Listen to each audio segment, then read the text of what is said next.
बिस्मिल्लाहिर्रहमानिर्रहीम अस्सलामु अलैकुम वरहमतुल्लाहि वबरकातुहू। नादरीन, हवाई बातें करने वाला, सतही इल्म रखने वाला पिंडी का मौलवी ज़ैद कुरैशी, इसके मैं 3-4 इंशाल्लाह छोटे छोटे मुख्तसर से वीडियो क्लिप आप हज़रात के सामने रखने जा रहा हूँ। दिखाने और सुनाने का जो मकसद है वो ये है कि आपने सिर्फ इस बंदे की ज़बान चेक करनी है। जो बंदा भी मुफ्ती ज़ैद कुरैशी का ताक़ुब करता है, जो बंदा भी मुफ्ती ज़ैद कुरैशी को आईना दिखाता है, ये उसके बारे में क्या कहता है, इसका अंदाज़, इसका लब व लहजा, इसके लफ्ज़ों का चुनाव और इसका बोलने का अंदाज़, ये आप सारा आप ज़रा चेक कीजिएगा। फिर आपने बताना ज़रूर है कि आपको लगता है कि ये कोई असली होगा, कोई नस्ली होगा, कोई ख़ानदानी बंदा है, कोई मुफ्ती लगता है किसी एंगल से, कोई पढ़ा लिखा आदमी लगता है, कोई शरीफ ज़्यादा लगता है आपको। यानी कि इस अंदाज़ में ये बंदा जारहाना अल्फाज, जारहाना अंदाज, जारहाना लब व लहजा, आप ज़रा ख़ुद सुन लीजिएगा। सादा आदमी भी होगा तो कानों को हाथ लगाएगा, सर पकड़ के बैठ जाएगा, और यार ये आदमी है, ये क्या है। मैं इंशाल्लाह ताला आप के सामने यके बादगिरी है तो मेरे पास काफ़ी कुछ, लेकिन मैं कोशिश करूँगा 3 क्लिप या 4 क्लिप इसके करीब करीब मैंने आपको वो दिखाने सुनाने हैं। बाकी इंशाल्लाह ताला वो अगली टर्न में जाए वो इंशाल्लाह ताला रख लेता हूँ। यहाँ पर बस मैं एक बात कहना चाहूँगा कि आपने देखा और सुना होगा कि दावत इस्लामी से महब्बत करने वाले, दावत इस्लामी से प्यार करने वाले, दावत इस्लामी के दिफा में जब उन्होंने हनीफ कुरैशी को आईना दिखाया, इससे मुराद मेरी वो नहीं है कि जो दावत इस्लामी के अजीर हैं या मुबल्लिगीन हैं, या दावत इस्लामी के मुदर्रिसीन हैं या कोई शूरा में उनका जो है वो शुमार होता है, ऐसा वैसा बिल्कुल नहीं है। ये मैं उनकी मिसाल दे रहा हूँ जैसा कि मैं हूँ। मैं ना तो तालिब इल्म हूँ, ना वहाँ मैं मुदर्रिस हूँ, ना वहाँ का मैं अजीर हूँ। सिर्फ उनसे अक़ीदत है, मोहब्बत है। दावत इस्लामी पर जब कोई बंदा बिला वजह तनकीद एतराज़ करता है तो मैं दिफा करता हूँ। इस तरह मेरे जैसे हज़ारों लाखों हैं। वो कोई भी बंदा जब मैदान में आता है तो मुफ्ती ज़ैद कुरैशी लफ्ज़ बोलता है कि जनाब, और ये बड़े मोहताज अंदाज से बोलता है, ये भी मैं बता दूँ, क्योंकि ये एक बहुत बड़ी तहरीक है, बहुत बड़ी जमात है दावत इस्लामी, तो इसको अपना दिफा भी तो करना है साथ में। तो ये हल्के लफ्ज़ बोलता है कि जनाब ये दावत इस्लामी वाले जो हैं, इनके सारा इल्ज़ाम दावत इस्लामी पर लगा देता है। ये जो है वो नहीं करता, इसमें तकसीम ही नहीं करता कि जनाब ये दावत इस्लामी से मोहब्बत करने वाले हैं, क्या ये दावत इस्लामी वाले हैं भी या नहीं है। ये इसको कोई इस किस्म का नहीं है। डायरेक्ट इतराज़ दावत इस्लामी पर शुरू हो जाता है और कहता है कि जनाब ये मुनज़्ज़म गाली ब्रिगेड है। और फिर अल्लामा अशरफ आसफ़ जलाली साहब के जो शागिर्द हैं, अल्लामा मुफ्ती ज़ाद महमूद नुमानी जलाली साहब, जो कि शेखुल हदीस हैं, जब उन्होंने इल्मी ताक़ुब किया था और चैलेंजेस किए थे, तब इसने कहा था कि जनाब मैं मिर्ज़ा इंजीनियर के पास गया था, पीछे से इन्होंने जो है वो तूफ़ान बदतमीज़ी खड़ा कर दिया। तो मैं दिखाना जा रहा हूँ कि तूफ़ान बदतमीज़ी कौन खड़ा कर रहा है, तूफ़ान बदतमीज़ी जो है वो बर्पा करना किसका काम है, कौन है जो जारहाना अंदाज के साथ गुफ्तगू करता है। सबसे पहला वीडियो क्लिप आप सुनिएगा। सवाग शरीफ के जो बहुत बड़े अल्लामा साहब हैं, उनके वालिद गिरामी बहुत बड़े अल्लाह ताला के जो है वो मकबूल बंदे गुजरे हैं, वली कामिल गुजरे हैं, आलिम गुजरे हैं। उनके बारे में तो नहीं कहा इसने, अच्छे अल्फाज के साथ कहा, लेकिन जो उनके साहबज़ादे इफ्तिखारुल हसन साहब है सवाग शरीफ के, उनके बारे में मुफ्ती ज़ैद कुरैशी ने जो लफ्ज़ बोले हैं, जो अंदाज़ है, वो आप ज़रा देखिएगा।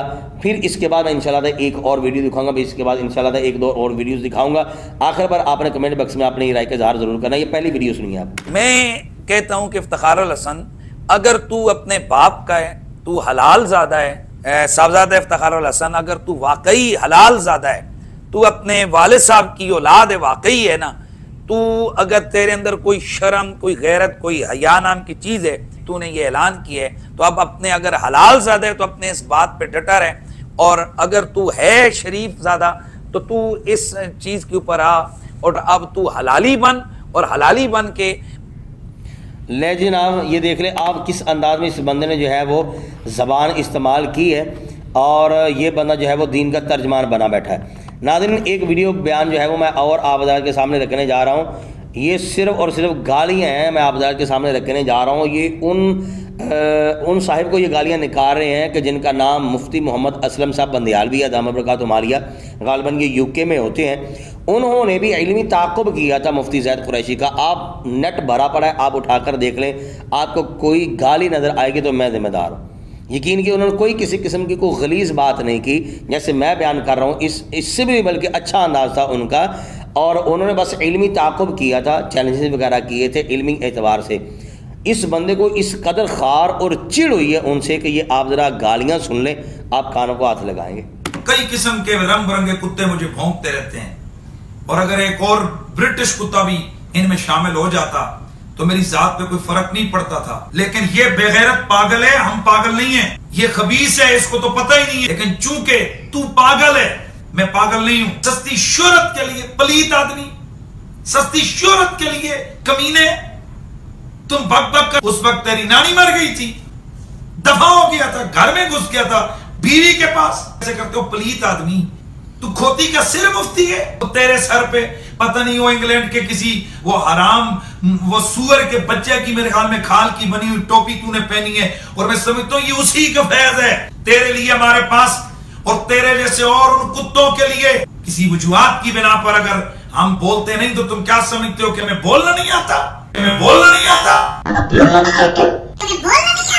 तुम्हें बोलना नहीं आता, तुम्हें बोलना नहीं आता, तुम्हें बोलना नहीं आता। बेगैरत पलीत और पलीत क्या पलीत, ये तो मेरी पुतरू। और तू पलीत फिर तू बुग़्ज़ी है, तू भौंकता बक बक करता है। तुझे तकलीफ इसलिए, और तेरे जैसे और उन कमीनों जलीलों यजीद की नस्ल शिमर के वो जो है ना पैदावार, तुम क्या समझते हो कि तुम ये कुत्तों की तरफ भौंकोगे? जो कीड़ा था उसने तुझे सट्टे मारी। और पलीत यहां जो आकर बैठा हूं मैं तेरे जैसे कुत्ते से मुखातिब हूं, और जो तेरे जैसे कुत्ते और भी भौंकेंगे। कुत्ता भौंक रहा है ना, जुबान तेरी जो लंबी हो चुकी है 1.5 गज। नाज़रीन, आपने ये मुफ्ती ज़ैद कुरैशी का अंदाज़ जारहाना आपने देखा सुना। अब यहाँ से अंदाज़ा लगा लिया अब क्या इसको नाम देंगे, ये दीन की तबलीग हो रही है। अच्छा नाज़रीन, ये जो मैं वीडियो आपको दिखाने जा रहा हूँ ये तब की है, ये है ज़रा पुरानी, तब की है कि जब मुफ्ती ज़ैद कुरैशी और इरफान शाह साहब के आपस में इख्तिलाफात थे। और एक जवाब, वो बात लंबी हो जाएगी, फिर कभी मौका मिला इंशाल्लाह ताला दूसरी तीसरी टर्न में इंशाल्लाह ताला मैं रख दूंगा। लेकिन फिल वक्त ये आप ज़रा गौर से सुनिएगा कि मुफ्ती ज़ैद कुरैशी जो है वो इरफान शाह साहब को किसके साथ तशबीह दे रहा है और क्या कह रहा है इरफान शाह साहब के बारे में। ज़रा स्टार्टिंग में आपने गौर से सुनना है। ज़रा आज हमारे पाकिस्तान में हजरत साहब जो मौलवी डीजल साहब की पूरी कापी है, जो मौलवी डीजल साहब की पूरी कापी है, जो मौलवी डीजल साहब की पूरी कापी है, जो मौलवी डीजल साहब की पूरी कापी, जो मौलवी डीजल साहब की पूरी कापी है। नाज़रीन, आपने ये सुना, ये इरफान शाह साहब को कहा जा रहा है कि मौलवी डीजल की पूरी कापी है। आप यहाँ से अंदाज़ा लगा लें कि ये बंदा, इस बंदे ने नहीं देखा कि वो सैयद साहब हैं। मैं तब की बात कर रहा हूँ, आज की मैं बात नहीं कर रहा, तब की बात कर रहा हूँ कि ये सैयद साहब हैं। जब इरफान शाह साहब के कायदे नज़रियात भी रवाफ़िज़ वाले हो गए और उनकी बोली बोलना शुरू हो गए, तो अब हनीफ कुरैशी साहब आके दर्स दे रहे हैं, कभी अशरफ आसिफ जलाली साहब को कह रहे हैं, कभी उनके साथ जो खड़े हैं उनको कह रहे हैं आपको शर्म नहीं आती, आपको पता नहीं चलता ये वही सैयद साहब है, आपने सैयद होना भी नहीं देखा, आपने एक बाप का बेटा भी नहीं देखा कि किस बाप का ये बेटा। इस किस्म के लफ्ज़ जो है बोल रहे थे। मैं कहने जा रहा हूँ कि कुरैशी साहब, जब इरफान शाह साहब ठीक थे, अक़ायद नज़रियात ठीक थे, जब इनके बारे में किसी अहले सुन्नत व जमात में से किसी को इख्तिलाफ नहीं था, इन पर तनकीद और इतराज़ नहीं कर रहे थे, तब तो आप मौलवी डीजल की कापी कह रहे थे, तब आपको सैयद होना याद नहीं आया, तब आपको नहीं पता था कि ये किस बाप का बेटा है। अल्लाह ताला आपको हिदायत नसीब फरमाए। नाज़रीन, इस लिहाज से मैं आखिरी जो है वो वीडियो क्लिप आप हज़रात के सामने रखने जा रहा हूँ। काफ़ी कुछ है लेकिन इंशाअल्लाह ताला मैं अगली टर्न में रख लूँगा और मैं इंशाअल्लाह ताला एक्सपोज करूँगा इस लिहाज से कि हनीफ कुरैशी साहब आप जो है ना, अगर ऐसे करते हैं तो ये भी देखिए कि कुछ उंगलियां आपकी तरफ भी हैं। ज़रा अपने गिरबान के जो है ना वो बटन खोलिएगा, झांकिएगा कि आपको दूध के धुले हुए नहीं हैं। नाज़रीन, ये ज़रा देखिएगा। वैसे रज़ा कादरी साहब के बारे में मेरा दिल नहीं कर रहा था कि ये वीडियो मैं दिखाऊं, लेकिन इस वक्त मेरी मजबूरी बन गई है। सिर्फ मैं दिखाना चाह रहा हूँ कि ये मुफ्ती हनीफ कुरैशी का चेहरा है, ये इसकी असली औकात और हैसियत है, और ये इसको मैं आईना दिखाने जा रहा हूँ कि ज़ैद कुरैशी साहब ज़रा होश के नाखून लें। आपको पता चल रहा है कि आप इस वक्त क्या कर रहे हैं और क्या कह रहे हैं और क्या बोल रहे हैं, ये सुनिए ज़रा। क्या आज एक बदबख्त ने हमारी महफिल नात के अंदर लाखों रुपया उस पर हम लोग लुटाते रहे? क्या उसने 7 मुहर्रम और हराम को जिद के साथ, आले मोहम्मद के बुग़्ज़ के साथ उसने अपने बेटे की शादियां नहीं रचाई? बेटे और बेटे की शादियां नहीं की। कराची के एक बदबख्त नाखान ने, अवैस रज़ा कादरी जिसे कहते हैं, कहते जी मजबूरी, तेरी बेटी भाग रही थी कि अगर महीना रुक जाती। मुझे आज एक मुफ्ती साहब का जुमला बड़ा चंगा लगा। उन्होंने कहा जिनको खतरा हो कि बनना टप वैसे, वो तो 10 मुहर्रम को भी करने मजबूरी है, और जिनको पता हो कि मेरी बेटी शर्म हया का बेकर है, वो महीना गुजार के शादी कर लो। नाज़रीन आप यहाँ से अंदाज़ा लगा लें, सबसे पहली तो बात यह है कि क्या मुफ्ती ज़ैद कुरैशी ये बता सकता है कि पेशानी पे लिखा हुआ था कि आले रसूल के बुग़्ज़ के साथ और ज़िद के साथ वैस रज़ा कादरी साहब ने जो है ये प्रोग्राम रखा था शादी पर। और फिर जो शरई इस पर जो है वो गिरफ्त है, वो तो एक अलग बात है ना कि ज़ैद कुरैशी पर शरई गिरफ्त जो है वो कैसे हो सकती है, वो एक अलग मसला है। और इस पर बड़े बड़े अकाबिर उलमा ने जो है इसका जो है शिकंजा टैट भी किया हुआ था। लेकिन बात करने वाली ये है कि ये देखिए ये लफ्ज़ जो वैस रज़ा कादरी साहब की शहज़ादी के बारे में इन्होंने बोले, मुझे बताइए कोई शरीफ ज़्यादा ये लफ्ज़ बोल सकता है? मैं आगे बढ़ता नहीं हूँ, बस यहीं पर मैं इत्तेफाक करता हूँ कि कोई शरीफ ज़्यादा जो है वो लफ्ज़ बोल सकता है। जिस बंदे के पास क़ुव्वत और पावर नहीं है ना, उसकी बेटी के मुतल्लिक़ ये लफ्ज़ बोले ना, वो कमज़ोर भी होगा, लड़ पड़ेगा। लेकिन सलाम है दोनों हाथों से अलहाज वैस रज़ा कादरी साहब को, उन्होंने सब्र किया, उन्होंने किसी किस्म का कोई जवाब नहीं दिया। और इस बंदे को देखिए कैसे तकलीफ़ हुई है। क्या ये शरई एतबार से साबित कर सकता है कि उन्होंने गलत किया था? सिर्फ क्या हस बुग़्ज़ और कीना है और क्या इसका नाम है अहले सुन्नत व जमात, और इससे खारिज होने का नतीजा निकल रहा है। और जो असहाब रसूल के साथ ये जो अदावतें रखने वाला बंदा है ना, बिलखुसूस हज़रत अमीर मुआविया रज़ियल्लाहु ताला अन्हु के वाले साथ, तो ये इसका जो है वो रिज़ल्ट निकल रहा है कि आज ये पागलों की तरह टक्करे मारता फिर रहा है, कोई इसको पूछने वाला ही नहीं है। आखिरी बात इस लिहाज से मैं करने जा रहा हूँ नाज़रीन, ये देखिए हनीफ कुरैशी की जो कंडीशन है, जो इसकी हालत है, वो आप हज़रात के सामने है। इल्मी इख्तिलाफ होना ये कोई बड़ी बात नहीं है। जब इल्मी इख्तिलाफ होते हैं, हमारे असलाफ हमारे बुज़ुर्गों में भी इल्मी इख्तिलाफ थे, लेकिन वो इतना हुस्न था उनके इल्मी इख्तिलाफ में भी, एक दूसरे का अदब व एहतराम भी किया करते थे। और उनके इल्मी इख्तिलाफ से उम्मत को बड़ा फ़ायदा होता था।